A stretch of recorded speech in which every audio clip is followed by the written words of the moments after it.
Today I'm happy to have Greg Thomas once again back on the KUBIK Report. This is episode number 56, but this is our 9th podcast together with Greg. We have been covering a series of vital topics on the subject of leadership development.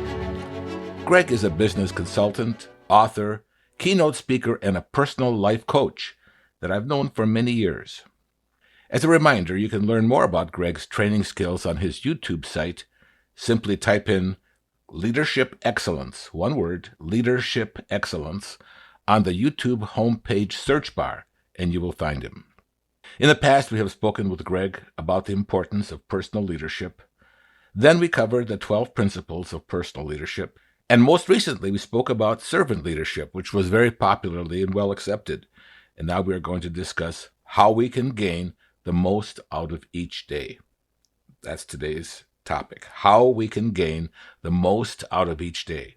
So, Greg, welcome to our 9th podcast together. Well, thank you, Vic. It's been a few weeks since we had a chance to talk, but it's always good to share some time with you. I'm reminded of something Napoleon said. He said, a leader is a dealer in hope. So hopefully some people will find this podcast today encouraging and uplifting and perhaps help them to change their lives. Well, the ones that we've had so far have been very, very well accepted, Greg. You mentioned to me that you wanted to give some statistics on our past podcasts, and you haven't told me before the podcast. I want to hear it now. All right, fair enough. As you know, as I've said before, I take your podcast and then I slightly audit them and add some visuals, and I put them on my local YouTube site. And the ones that we have done together, this is how many views they have when you combine them together, 30,759 views we have from the podcast that we have done just on YouTube alone. So I think that's rather remarkable. We've had some that have had almost 6,000 all by themselves. And so we've had some real powerful programs. I want to thank you for that. And hopefully the one we do today will be as popular as well. Well, I am sure it will be. I know that I haven't done any podcasts here in a few weeks. Mm-hmm. And so I've been encouraging people to kind of go back to the old ones. And I'm finding that they're kind of recirculating here. Good. People are going back, and I see the numbers going up on the ones that we had previously had. So anyway, we're adding to our group here, and I'm hoping to streamline our playlist to be able to sort the podcasts by speaker. Greg, why is it that so many people struggle to feel that they are accomplishing something?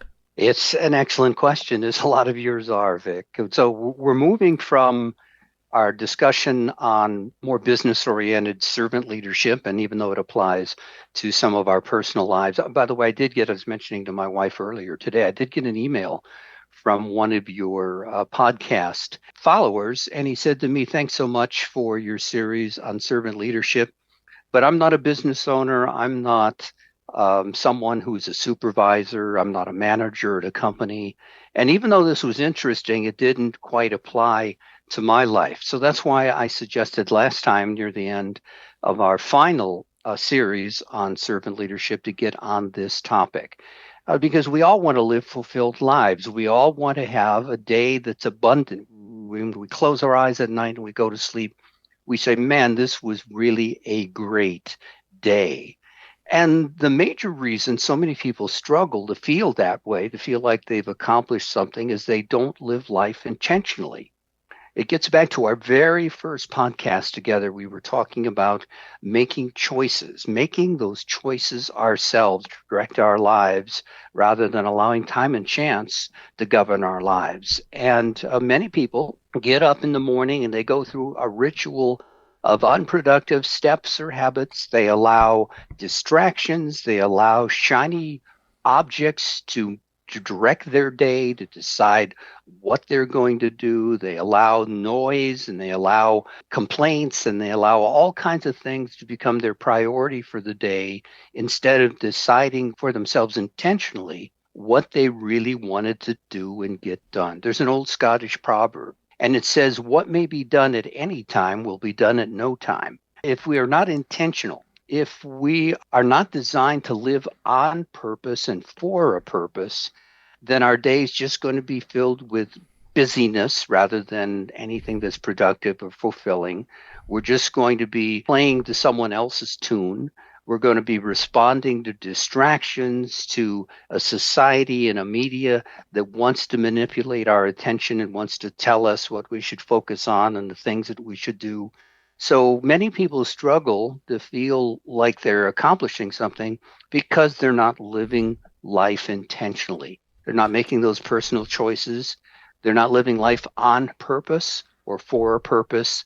They're allowing time and chance to make their decisions for them throughout the day. Greg, my wife and I, we have a morning discussion. And what I did was I went through the opening remarks here for the podcast with her. Oh, She okay. said, Yeah. Mm-hmm. she says, I feel like yesterday, what did I do?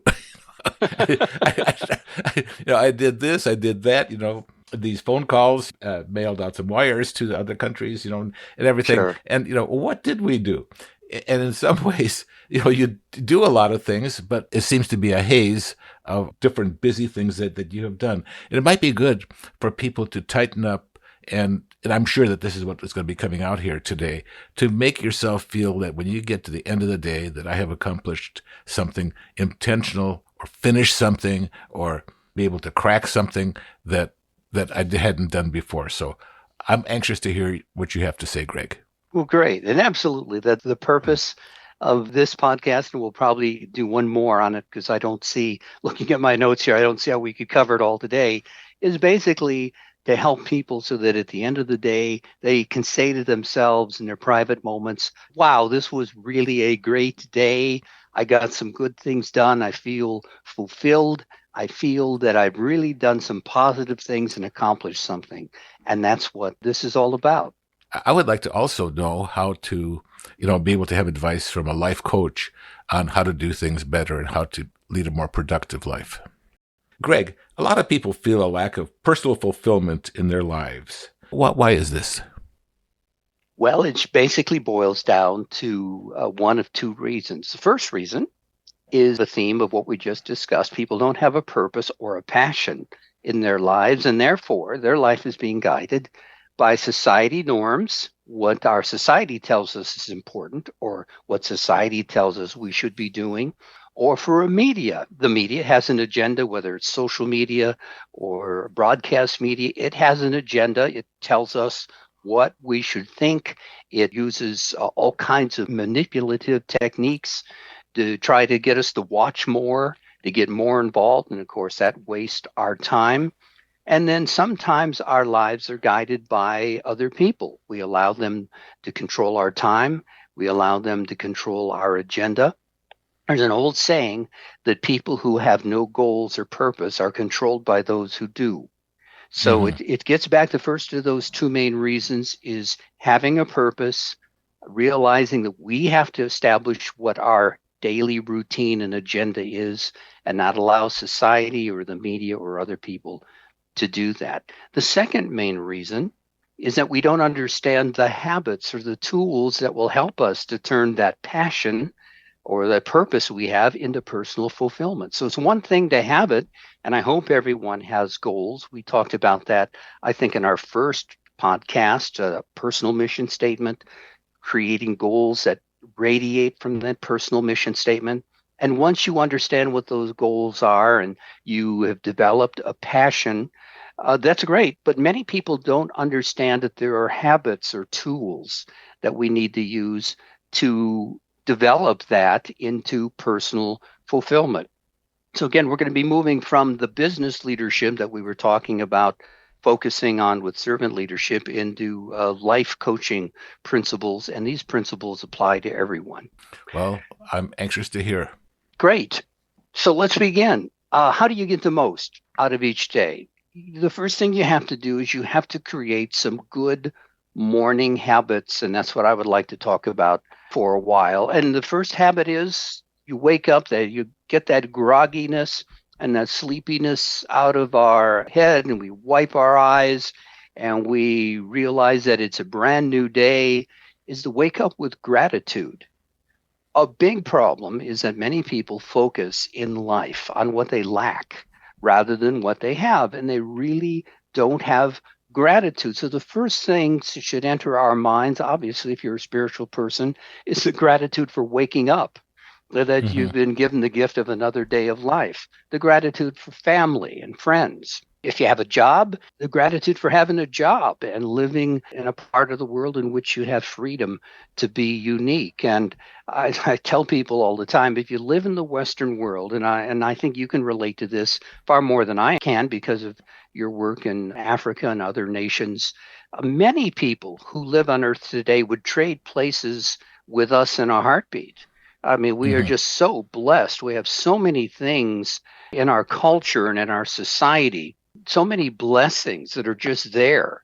And they provide us opportunities that many other people in the world don't have. So we need to be thankful for those things and start looking at that glass as half full and realize that we've got so much going for us, that we have so much opportunity. And even if you're struggling with a problem, find things in that problem that you're grateful for in that situation. And when we learn and begin to do that, it will transform the rest of our day. When we wake up with gratitude, even if it's a problem that we were wrestling with through the night, find things that you're grateful for in that situation. Let me give you an example. Let's say that you get a terrible diagnosis from the doctor. You've got cancer and you're going to need to begin chemotherapy. Well, you look at that, and obviously that's a pretty discouraging, pretty hard thing to accept. But you can look at that situation and say, wow, of all the times to be alive in human history, the medical advances that they have on cancers today are incredible. I can be grateful that I live in a time in which there are so many wonderful treatments for so many different types of cancer. I can be thankful that due to medical advances, this cancer was caught now instead of 6 months from now. Hmm. So that's Hmm. just an example of even when we go through a problem area or an issue or something we're struggling with, find things within that situation that you can be grateful for. And that's the way to approach that situation rather than with worry or anxiety or feeling sorry for ourselves. Look within the environment or the experience that you're going through for things that you can even be grateful within that. We can come across to others in different areas of the world as so selfish and lacking gratitude because we take all these things for granted. We go into Costco and there's all these samples and all these material things, and we act oftentimes like we're entitled to it, like it just Hmm. should be there. And we forget the fact that previous generations had to work very hard for us to get to this point where we have all this materialistic possessions at our fingertips and so many things that we can do. And that's why it's so important to wake up and have that humility and that deep sense of gratitude for the things that we have. And if we do that, then we certainly won't come across to other people who have less as insensitive or as Hmm. selfish, which is something we wouldn't want to do. So we wake up and we get in that concept, that understanding, appreciation of gratitude. And then with our favorite beverage, we sit down for some quiet time for reflection. And I tell people this should be at least 30 minutes. In my family, I am the very first one to get up. I like to see the sunrise every morning. So I'm sitting there all alone and sit there with your favorite beverage. Take a few minutes to think about your upcoming day with no noise, no news, no emails, no distractions. This should be your quiet time, your private time, because all day long we're going to be bombarded with too many distractions that attempt to dominate our lives. And we need alone time to reflect on each and every day. So this is, to me, this is sacred time in life coaching. You have to look at that time as very, very important. It's your quiet time if you're a spiritual person. This is a great time to follow an example of Benjamin Franklin. He said when he woke up in the morning, one of the first things he did was address powerful goodness. And that was his devotions. And we can follow this example with our own religious devotion, and that may be a combination of Bible study and prayer and meditation. But if you're a spiritual person, there's no better way to start off your day. So take that quiet time.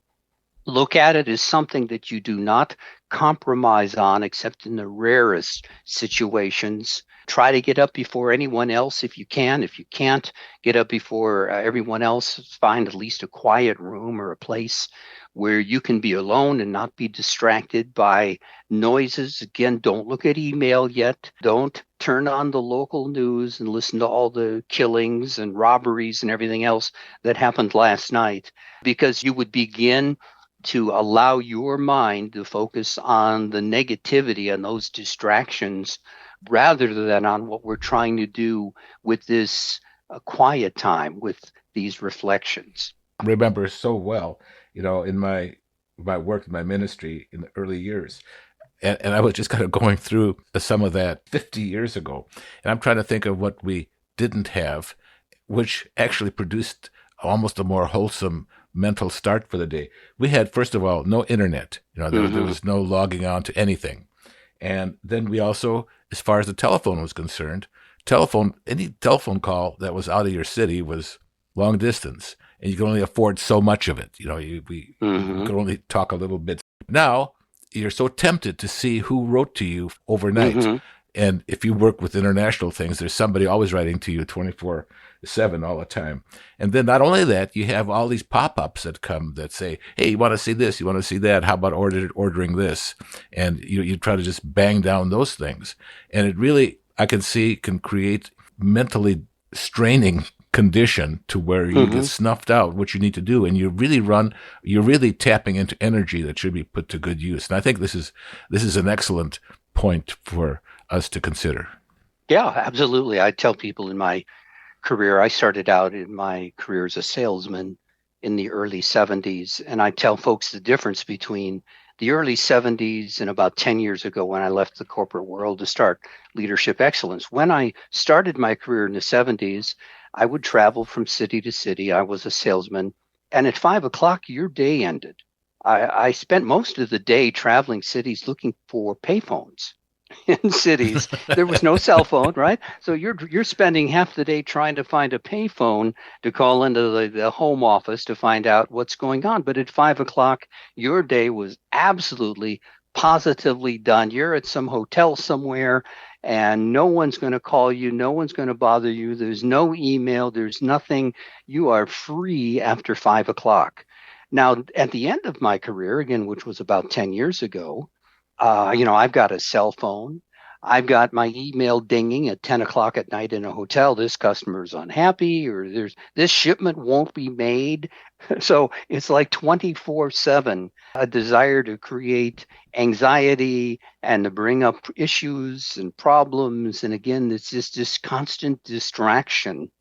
And that's what we face all day. So that's why when we start our day, we want to make sure that we have that sacred time, that exclusive time that we are taking, and we are fighting that temptation. We are not going to turn on the news or look at our tablet yet or do whatever. We're going to make this private, quiet time count so that we can gain the most from it. And at the end of that, I always encourage people to use a few positive affirmations, particularly important if you're going to face something that's going to be difficult during the day. You can say something like, I can do this, especially if it's something we don't want to do but must. I can do this. I can try again if I make a mistake, is another positive affirmation. I'll make the best effort I can if we're doing something that we're a little bit concerned about. I'm going to do my best. If you're a spiritual person, you can say, I am blessed. Psalms, the 139th chapter. I'll praise you. I am fearfully and wonderfully made. And all kinds of scriptures that can be fantastic personal affirmations. The Apostle Paul used them all the time. My favorite that he used is in the book of Philippians. He said, I can do all things through Christ who strengthens me. That's his personal positive affirmation that he put in writing. So we can use these positive affirmations. And again, we're rewiring our thinking. We are expecting the best. we are hoping for the best, and we're trying to create a mental perspective and attitude that can carry us through the whole day. And even when problems arise, if we start out with the right mindset, it will help us to have the proper perspective even when difficult things happen throughout the day. One thing that you had brought out in your book, Mhm. one of the sections in making life's puzzle pieces fit, was dealing with disappointment.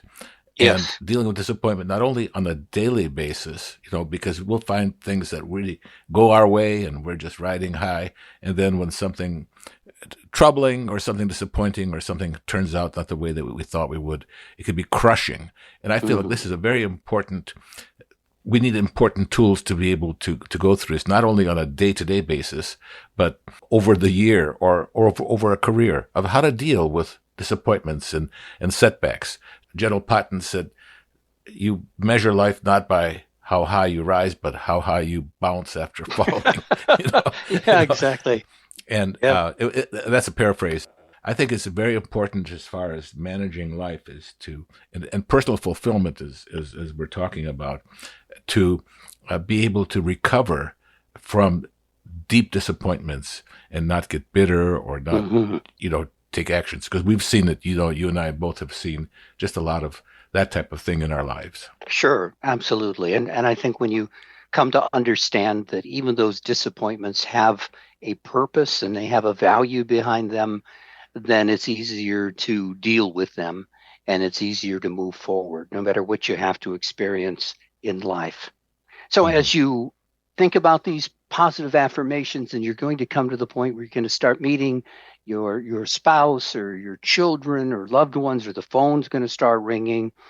So as this happens, prepare for the best for the day. Be sure to greet everyone with a smile and affection, whether it's your spouse or someone calls you in the morning. Studies show that people can sense that we smile while we're talking to them on the telephone. There's a difference in the sound of our voice and in the tone that we convey when we're smiling when we're talking to someone on the phone. That's what great customer service personnel are taught, to smile when they talk to people. Have raw joy and enthusiasm. And raw joy and enthusiasm, no matter who you talk to, is contagious. And do this with your loved ones, do it with everyone you meet. If you have a doctor's appointment, if you're retired and you have a doctor's appointment, go to that doctor's office. Good morning, everyone. Just demonstrate and greet people with a smile, with affection. Show people that raw joy and enthusiasm that you have for life, because that is contagious. And you are leaving an impression with people when you have that perspective, when you are prepared to have a great day. And in your home, if you haven't left yet, or so many people today work from their homes, or even on your drive to work, create a motivating environment. And that can include a lot of things, and it can include your favorite music. I just want you to think about something here. I want everyone in the audience to think about something. Until about 100 years ago in human history, up to that point of time, music is a powerful, motivating vehicle. And up until about 100 years ago, the only way that you could enjoy music during the day was if you were a king or wealthy enough to basically have someone come in and play music for you. Mm-hmm. That's how important it was and how rare it was. Well, now, knowing that music can be so motivating, can be so inspiring, we can create our own playlist. I have a playlist of inspirational songs for times when I feel I just really need to be inspired. I have other playlists that are just relaxing musical pieces that I play most days, frankly, when I'm working in my office. I always have instrumental music playing in the background. You usually don't want singing in the music if you're trying to focus on something very closely. But to have the right kind of music for you playing in the background can help you to keep an upbeat and a constant rhythm of getting work done. It lifts up your heart. So you can do that. And again, the reason you should do that is because music is such a powerful emotion. Don't listen to music that aggravates you. There's some music that exists that is irritating in my ears or in my mind, that creates anxiety within me. Obviously, none of that's part of any playlist, because that kind of music, or music that is demeaning to other people, is not the kind of music that I want to listen to. So you playing your favorite background music that you respond to can be a great way in creating a motivating environment that is relaxed yet energetic and productive for you to be able to start your day, to get your day moving forward. And if you're driving to work, play that music list on your way to work. And again, I encourage everyone, avoid listening to local news first thing in the morning. Their good ratings require a focus on bad news. And a lot of it is just meant to trigger us, to trigger a response, to upset us, to make us to want to know more, come back to their channel later on. So we have to be very careful of the news input that we're allowing inside of our heads. So in the morning, we're setting the momentum that's going to carry us through the entire day, even when problems arise. I'm reminded of two women walking together, and one woman says to the other one, she says, "Did you wake up grumpy this morning?" And the other woman says, "No, I let him sleep in." So we want to make sure that we're setting the right example and that our enthusiasm is carrying from us and is the momentum that's going to take us through the entire day. Let's continue talking about some of the things that we can do to get the most out of each day. Yeah. And again, I want to highlight the importance of being careful what we allow to enter our minds and to allow ourselves to choose the right attitude. Dr. Alan Zimmerman is a real influencer in the world of leadership and motivation. He says that 90% of news coverage is negative. And he says that statistics show that only 10% of the stories in the news have a humorous or a human interest slant. And if there isn't enough bad news on a particular day, the networks will replay old video clips of disasters on anniversaries, because that is just the way that they are geared towards presenting news to us. And we're allowing media to influence our self-talk, and that's never a good thing. We have to choose and control our self-talk. And what we allow to enter our heads is obviously going to influence this dialogue that we have going on inside our heads. Dr. Terry Paulson said we end up with people who have an internal dialogue that's 80% negative. And again, that's due to the media.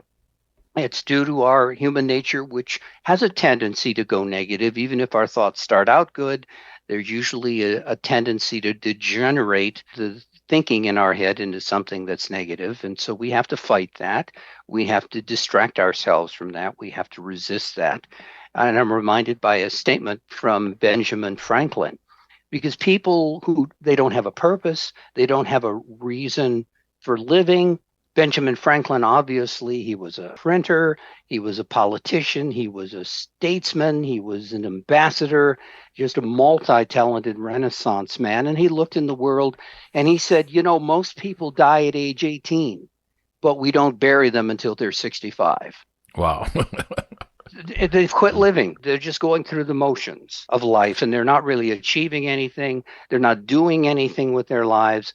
They've just allowed purposelessness and distraction to decide what they're going to do for their entire lives. And you know, Greg, again, I feel so sorry. I feel so sorry for those people, because this world is so full of exciting things, so many exciting things to learn, so many good, wholesome things to look at, even television programs. Like I just watched something about the new James Webb telescope and some of the new things that they have discovered. Putting new information in our minds creates more enthusiasm towards it. It creates greater confidence with the things that we're learning. And that's always good. So now we're to the point where whether we're working from our homes, or we might be retired, or you might be someone who's at the job, is begin the day and work from a plan. And if you didn't already schedule your daily tasks and calendar yesterday, do so when you get to your daily work or the point of time when your daily work is going to begin. Productive people achieve more and feel a greater sense of fulfillment when they work off of a task list. If we don't have a task list, if we're not writing down point one, I want to do this today. Point two, I want to dedicate 20 minutes to this hobby. Number three, I need to do this. Number four, I need to do this. We need to use a task list, put the essentials and the priority items down first, and start with the hardest one or the one that you really don't want to. That's usually the one that we should start with as we begin each day. If we get that one done, everything else is going to seem easy. There's a business term to doing this, and it's called eat the frog. And what's meant by that business term, it actually came from Mark Twain. Mark Twain said, and he was a humorist, he said, eat a live frog first thing in the morning, and nothing worse will happen to you the rest of the day. So from Mark Twain's humor came a business term called eat the frog. And what that means is do the distasteful thing, the hard thing first, and do it now. Do that because that's usually creating anxiety in our minds, right? I'm human. So here's what happens to us if we don't eat the frog. We write down those things, and there's this one thing we don't want to call that person, or we don't want to do that thing. So what we do is we make excuses to start everything but that one. And the next thing we know at the end of the day, I'll just roll it over into tomorrow. And then the thing that was probably most necessary, the thing we really needed to do, we didn't even get done that day. So eat the frog and go ahead and get those hard, difficult things done first. And then the other things will be easy, and they're probably not as high of a priority anyway. And then continue to work through that task list. Sure, there's going to be interruptions in the day, and that's okay. And occasionally there are going to be emergencies that arise, and that's okay too. The intention isn't to be a slave to the task list, but the task list provides structure, and it provides a mental list of the things that are most important for us to do today.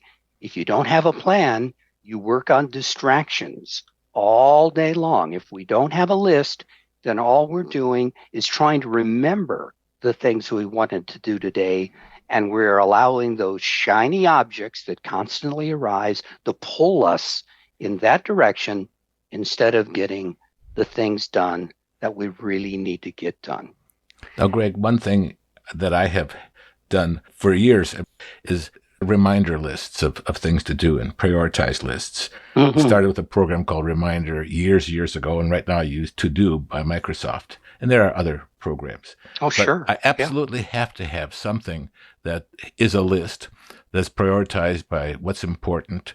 And I find, too, that in my work, I literally have 15, 20 things on that list. Some things will take about 30 seconds to do, and some could be a major project or starting a major project. And so I have a list of things, too, that I mark in a special category called pesky things. Things I don't really want to do, but I have to do. And so in order to make the list kind of keep moving, I do a few simple things that require maybe only 30 seconds or 5 minutes or 10 minutes to accomplish. So some easy things. But then I try to do something that is pesky, something that I don't want to do. And I find that after I get into it, it's not as bad as I had feared. In fact, if you put it off, it gets worse, far worse than if you just went ahead and did it. So I also have do things at a certain time of day that I really can't do at another time of day. I do a lot of writing, and I have to do it early in the morning. I'm like you. I get up and I'm ready to go. And that's when my mind is really fresh. It has ideas, things that I've written down and put into To Do, and it kind of combine them in that way. But I find it's important to have some type of structure or some type of program, even if it's paper and pencil, but there are sophisticated programs that are project managers to help you move things along and things that kind of encourage you and keep it log of things that you have done. So I think that that's very important. I can't imagine somebody just waking up and not having some kind of list.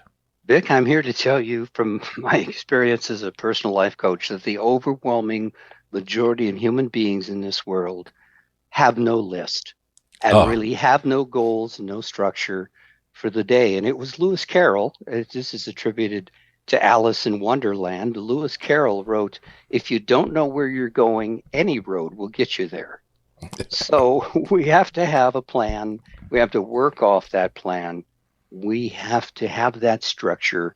And it goes all the way back to the element of the two choices that we have in life. Either we choose where we want to go, what we want to do with ourselves, or time and chance has a plan for us, and time and chance doesn't care about our dreams, our goals, our level of fulfillment, doesn't care about what we want to achieve or do with our life. Well, I really appreciate the things that you have to say, because people like to have practical points that they can kind of wrap themselves around. And Greg, you've been just great as far as life coaching in that manner. And I look forward to us continuing this discussion, because there are many things like this that are practical. In fact, we might even ask our audience if they could maybe suggest things that we could maybe cover on this. This might be very, very helpful. So, wonderful. I thank you so much. And let's not let too much more time go by for the next podcast. Fair enough. I consider you one of the staples, one of the programs that keeps this podcast going. So thanks a lot. And also, I might just want to remind our audience about Greg's 2 books. He has written 2 books, Making Life's Puzzle Pieces Fit, and also 52 Leadership Tips. And people have told me that they have ordered this. I don't know if you've looked to see how many or not, but they're available on Amazon. 52 Leadership Tips by Greg L. Thomas, and Making Life's Puzzle Pieces Fit. Also, I want to remind you again about his YouTube channel, YouTube site. Type in Leadership Excellence as one word on the YouTube homepage search bar, and you will find him. That's where we've had 30,759 people already come to and see what we have there on the podcast here. And I just really appreciate how we've been able to combine the technology of this podcast with YouTube and with Greg's growing audience. Thank you, Vic. Okay. Thank you very much. We'll see you before long. We thank you, our listeners, for joining us here today for the KUBIK Report. If you have enjoyed this podcast, please share it and tell your friends about it. We can be found on a variety of platforms, including Podbean, which includes information about this podcast, Apple and Google Podcasts, Spotify, iHeartRadio, Amazon Music, Audible, Pocket Caster, and other podcasting platforms. You can easily find us on any browser address bar by simply typing in the words, the KUBIK Report, and there we are. We'd love to hear from you. We'd love to hear your impressions and suggestions. So write to us at vkubik@gmail.com, vkubik@gmail.com. Again, thank you for listening. Come back soon for more.